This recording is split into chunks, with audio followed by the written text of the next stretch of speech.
Feeling the need for change is at the heart of your ability to make it happen. Welcome to Turning Inward. I'm Vivian, your teacher, mentor, midwife, and host of this amazing podcast. Together, we're going to navigate our interior lives. We're going to unearth our own personal truth, our insights, and our inner knowing. Change what you see in the world, how you make decisions, and the way you lead yourself and others. Welcome back to the Turning Inward podcast. So happy that you're here, that we're together in whatever it is that you're doing. As I close my eyes and imagine you walking on the treadmill, driving, maybe walking your pugs, doing dishes, whatever activity it is that I accompany you on, I am grateful that I am with you. Today's episode is inspired by fear. Turning inward is about developing our inner strength and our inner skills. And there's been a theme that has been showing up in my life. And once it happened so often that I couldn't ignore it, I knew that it was or needed to be a conversation that I had. A conversation that I had with myself, with those I love, and also that I shared with you. I was faced with a sudden loss, was faced with death, an unexpected, tragic death of my next door neighbor. And as I continue to pray and accompany the surviving spouse as much as I can, my neighbor's death really just brought something to the surface. And then it showed up for me in several different places. And the concept is, what will we regret as we look back over our lives? God willing, we'll have long lives of activity and joy. But as we're on our deathbeds, if we have the pleasure and the grace and the gift of moving through a dying process in our old age, looking back over the course of our lives, will there be anything that I regret, that you regret, that we regret? There's two folks that I want to bring up. One of them is Bonnie Ware. She's the author of a book called The Top 5 Regrets of the Dying. And what she does in her book is she outlines, based on her experience, what the 5 main life regrets were from her work as a palliative care nurse. She would spend the last 12 weeks of people's lives as they were dying by their bedside. And these 5 major life regrets showed up. And most of them arise from a lack of courage, from a lack of speaking our mind and telling our heart. So I'll read them to you and give you a little commentary. The first regret is wishing I'd had the courage to live a life true to myself, not the life others expected of me. And this shift of living true to myself is what I can now look back on and understand was happening as I moved into a liminal space, as I shifted identities from being a military spouse, because David had retired, from being the mother of, boys, because they had grown up. And those things, if you look at the way that I just framed them and what I said, they were my life as it revolved around other people. David's military career and my role as a mother. And even though I had achieved significant achievements, actually more than I'd ever dreamed in my professional life, I looked back on those after they were done and thought, was this what I wanted? Or was this just something that I did for others to show that I could? Being from a family of first generation college graduates, myself and some of my cousins, it was a big deal because neither of my parents finished high school. Did I do it for them or was I doing it for me? Now, I know that I'm a lifelong learner and that I have an insatiable curiosity for learning. So that's just a question. If you are looking at your life now, do you have heart in your living? Is it true to you, or is it what others expect of you? The second regret that Bonnie wrote about was folks wishing that they hadn't worked so hard. And this, is sort of generational because she was talking to mostly men. And that wasn't a common regret of dying women, mostly because they hadn't worked outside of the home. But I think what is common in her work and in the other work that I've seen on what people regret around the idea of work, it isn't being passionate in flow, like engrossed in your art, in creating or making. It is the idea that you're on some sort of treadmill that never ends. I have conversations about how if you're waiting till you're 57, 62, 78, whatever random year is ahead of you to live a different life, then you might regret working so hard and being focused on work. If it's this sort of treadmill that, you can't get off, it's just a cycle. The third regret of the dying was wishing that they'd had the courage to express their true feelings. And what I hear from women when I work with them is that, they think that if they express their true feelings that they're going to hurt someone or that it will be seen as selfish. But I actually believe that we don't even know most often what our true feelings are, because the first and the primary question that I ask is, what do you want? Because when you know what you want, you know what you're walking towards. But so often it's like, I don't know what I want. Because again, that focus, that intention is turned outward into society or into expectations. The intention of this podcast and of me reminding you that this is a posture that you turn inward, and you'll naturally be gravitated back out looking at the world and at expectations, but then you turn back in, and that constant turning inward, turning towards your inner life, towards your own heart, will begin to strengthen your skills so that you can have the courage to express your true feelings with kindness. Because truth is always kind, or it should be kind. So the fourth life regret that Bonnie wrote about in her book was wishing that they'd stayed in touch with their friends. And this, for me, revolves around the fact that we are humans that crave connection, that need to have relationships. Esther Perel, who is my favorite psychotherapist and marriage counselor, talks about relationships and the quality of relationships being in direct correlation with the quality of our lives. Now, there's a lot of different research out there that says you need lots of thin ties, weak ties, so lots of relationships, sort of social networks. And then there's other research and other writings that says you only need a few and they should be deep. I don't think there's a right answer for anyone.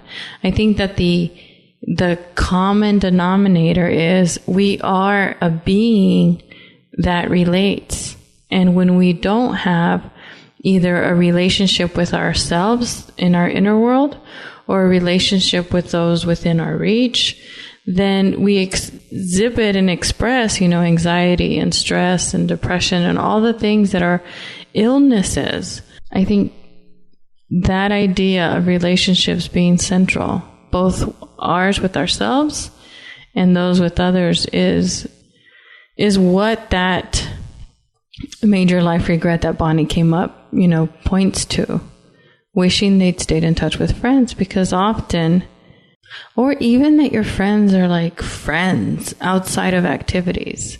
Because I remember when the boys were growing up, I had a circle of friends, but maybe they were only connected to me through PTA or through a book club or through the spouses group.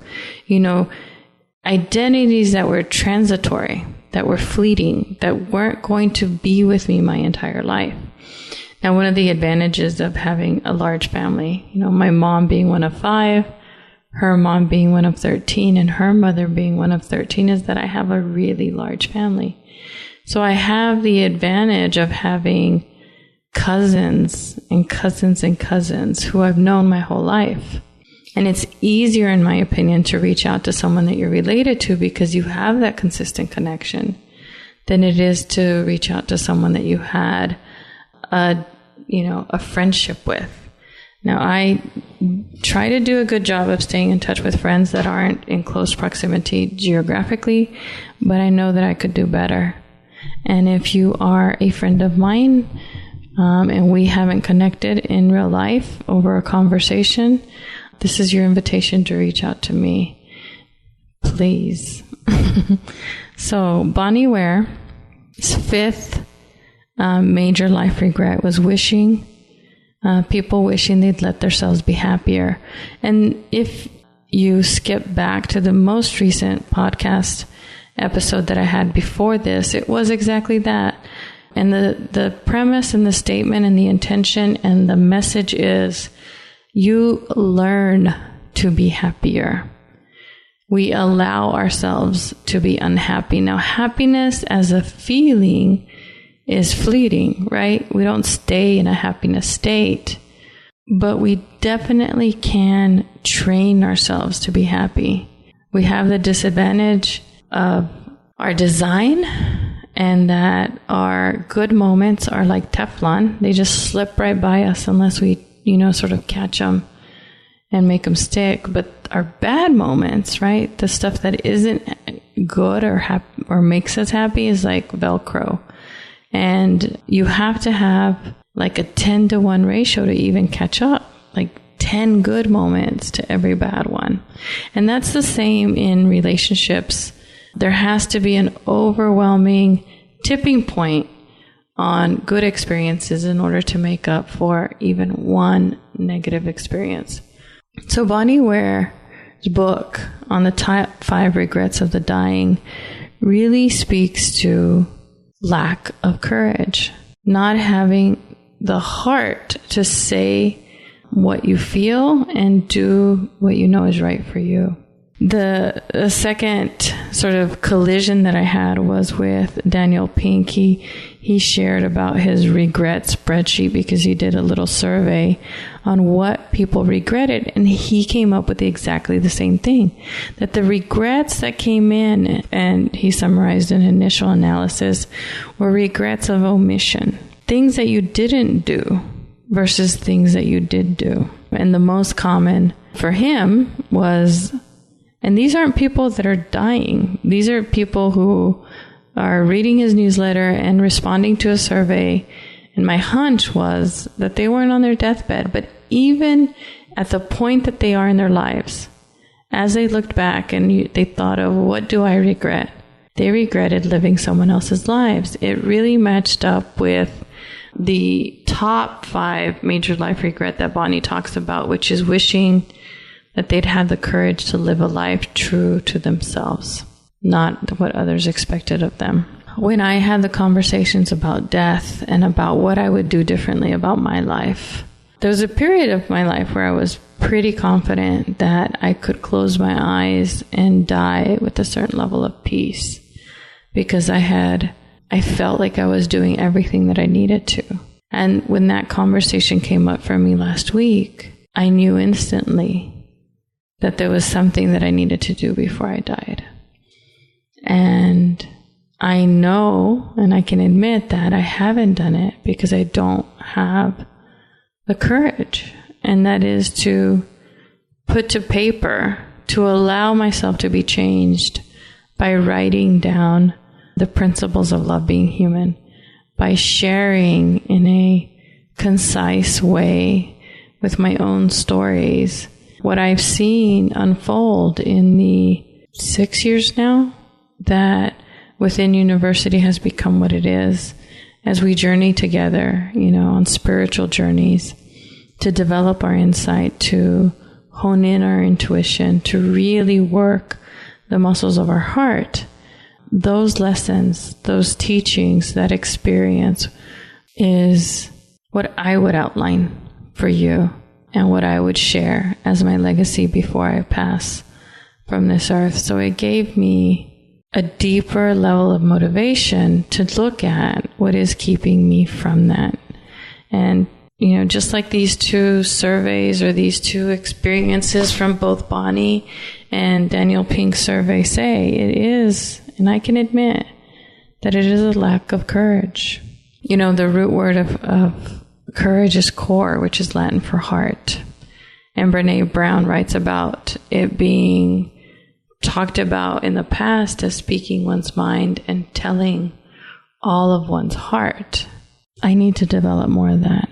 And my hunch is that because being human is universal, it's not just me. It could be you.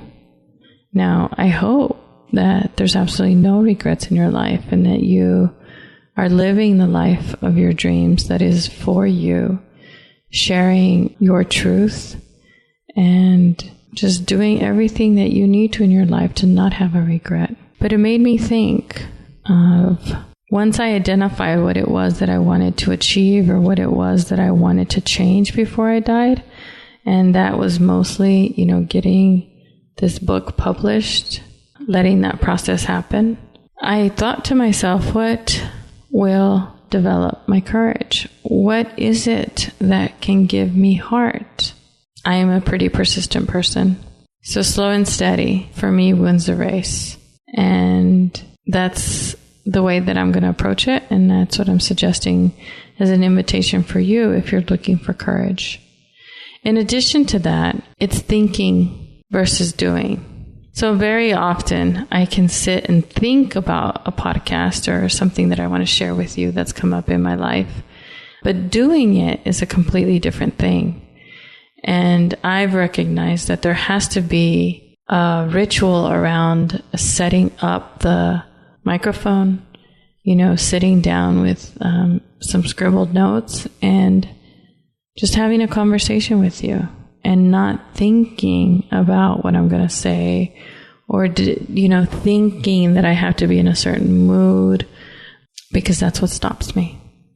So I've recognized that my courage comes through when I set up the action, and Atomic Habits talks about this, and lots of people that talk about habits talk about this cue and this reward. It's like brushing your teeth. You don't think about waking up in the morning and brush your teeth. It's a habit that you do. And so the more that I can just it's almost like walking around the desk 4 times and then sitting down, like getting my mind out of the way. I had a conversation earlier with my oldest son, and he said, I was in my head. And that really illustrates this point. Like, we can be in our head thinking about something, or we can be in our heart moving towards what it is we want and what it is that's true to us. Because if we're in our head, sometimes we're actually focused on that outer world and those outside expectations and not moving towards our inner being and what the essence of us is. And that takes intimacy. You have to invest the time to develop the self-awareness and the insight to even know. So I'm grateful that I know what's missing and what's next. But if you don't know, maybe that's something that, if you're open to it, that you can invite yourself to do, is just notice when you're walking towards the world and the expectation, and when it is that you're actually following your heart. Another tip that I thought of, and this is actually another one of my practices and one of the ways that helps me to do things that need courage, is to do them with other people, to do them together.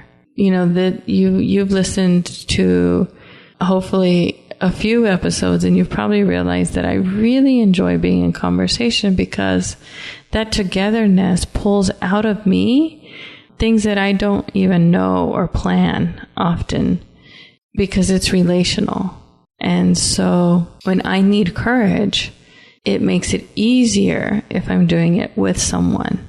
So one of the decisions I've made is to have a different level of accountability than I've had before, because I've had, probably 3 or 4 book coaches at different levels already.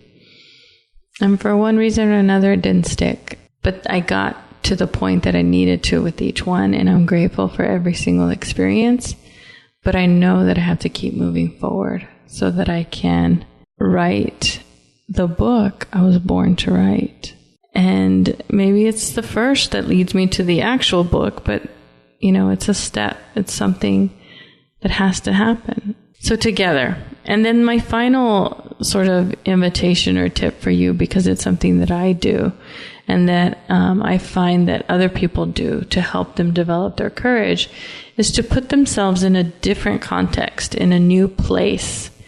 Often when we're not, in our normal routine, in our normal pattern, we can jump the rut of the circles that we've already built in our brain and step out of that. So whether that's just walking outside, being in nature, traveling, turning your desk or your view to an opposite direction, anything that makes your context, your environment different for you, being around different people, anything that is new gives you this opening for creativity, this opening for possibility that can allow you to move forward with your heart, to speak your mind, to tell your own truth.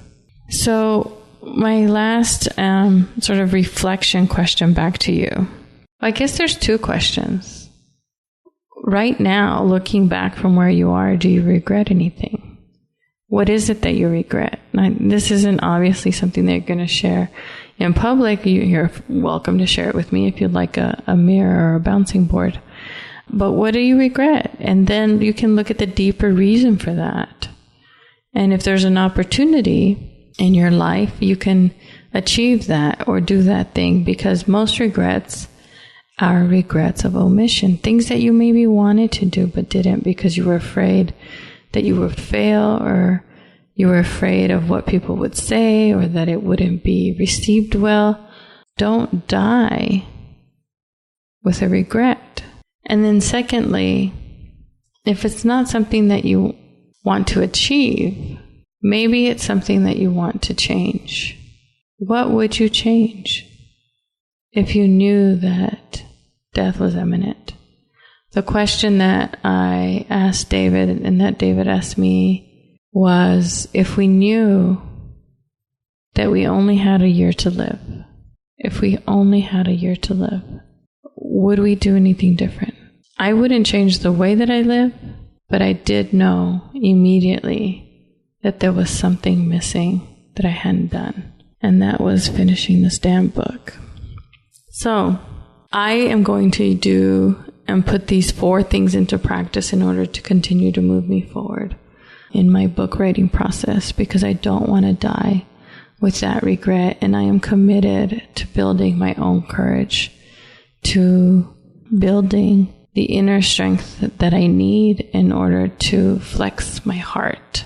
And I'm going to do that together with others, find new and different ways to inspire myself to do it, to figure out routines or rituals that will move me into the practice of writing rather than the thinking of writing, which are 2 completely different things. And slow and steady for me wins the race, because as long as I am working towards a goal, I feel like there's meaningful movement towards something important to me, then it's okay. I know now, because all of the things I've lived through and the achievements I've had, that it's not actually doing the thing. When the book is published and distributed, it will feel okay, but the process that will happen as I'm writing it, the change that I will allow me to go through because I've written this book, and the person that I become after writing it, is really at the truth of what this process or what this achievement is focused on. I already know better than to think having a book on the shelf at Barnes & Noble or at my favorite bookstore, my name on it, is going to be cool, but it's not going to be the thing that matters most when I look back on it. It's the journey to that outcome. So I hope to travel that path with integrity and with grace and just continue to walk it slow and steady. What are your regrets? What can you do different? How can you develop your heart so that you can achieve what you want or change what you need to before you die so that you don't go to your deathbed with regrets? I wish you love. I wish you joy. I hope this has added value. If you have questions or curiosities that you'd like to put in front of me, feel free to email me at vivian@viviancarrasco.com. And thank you so much for listening to the Turning Inward podcast.